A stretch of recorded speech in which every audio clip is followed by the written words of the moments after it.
Why does your scanner show the P2787 engine code? What does it mean?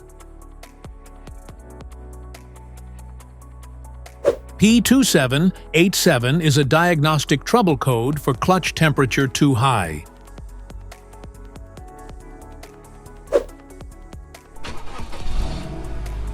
This engine code indicates that this means the PCM has detected that the clutch temperature has exceeded the manufacturer's set limit. It's recommended to stop driving and address the issue promptly to prevent further damage to the transmission. Under this circumstance, stop driving and repair your vehicle immediately.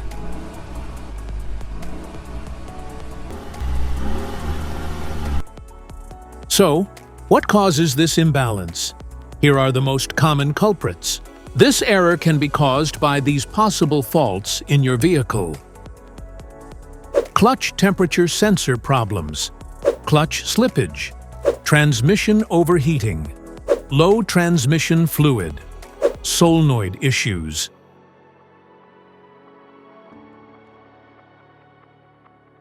Each DTC code corresponds to a specific issue in your vehicle.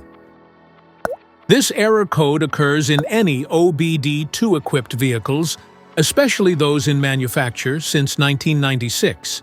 It is commonly found in Volkswagen and Ford Focus models. If you want to fix this error code, let us know in the comments section. We will definitely make the video on your demand. If you like this video, don't forget to subscribe to our channel. Thanks for watching.